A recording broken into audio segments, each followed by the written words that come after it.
അങ്ങനെ ഇന്നലെ പറഞ്ഞ പോലെ നമ്മൾ രാവിലെ എഴുന്നേറ്റ് കുളിച്ച് നേരെ നമ്മൾ കെട്ടുനിറ കാണാൻ പോകാട്ടോ. നമ്മളവിടെ ചെന്നപ്പോൾ ഇവാനുവിൻ്റെ കെട്ടുനിറ തുടങ്ങിയിട്ടുണ്ടായിരുന്നു.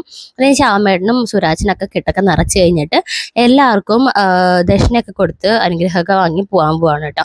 ഇവാനും ആദ്യമായിട്ട് പോണത്. ഇത് ഇപ്പം പോകണം കണ്ടപ്പോഴേക്കും ഞാൻ ആദ്യമായി പോയത് ഓർമ്മയുണ്ട്. നിങ്ങൾ എത്ര പേര് ശബരിമലയിൽ പോയിട്ടുണ്ട്?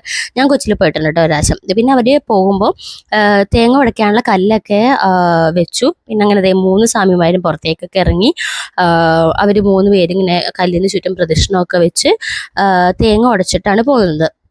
ഇവർ ഇത്തവണ വീട്ടിൽ നിന്നാണ് പോയത്. കഴിഞ്ഞ പ്രാവശ്യമൊക്കെ അമ്പലത്തിൽ നിന്നാണ് പോയത്. ഇവാൻ ഫസ്റ്റ് ടൈം ആട്ടോ പോണത്. ഇവാൻ ഫസ്റ്റ് ടൈം പോണതുകൊണ്ടാണെന്ന് തോന്നുന്നു വീട്ടിൽ നിന്ന് പോയത്. അങ്ങനെ അതേ തേങ്ങയൊക്കെ ഉടച്ച് 3 പേരും ഇറങ്ങുകയാണ് കേട്ടോ. അപ്പോൾ അവരിറങ്ങി കഴിഞ്ഞപ്പോഴേക്കും നമുക്ക് അവിടെ വെച്ചിട്ടുണ്ടായ പ്രസാദമൊക്കെ രതിയമ്മയും ആ ചേച്ചിയും കൂടി എല്ലാവർക്കും കൊടുക്കാൻ കേട്ടോ. അപ്പം ഞാൻ അവിടെ ഇരിക്കുകയാണ്. ഞാൻ അവിടെ ഇരുന്ന് കൊണ്ടിട്ട് എൻ്റെ വീഡിയോ എടുക്കാൻ പറ്റിയില്ല. അവരെല്ലാവരും കഴിക്കണം മാത്രമേ എടുക്കാൻ പറ്റുള്ളൂ.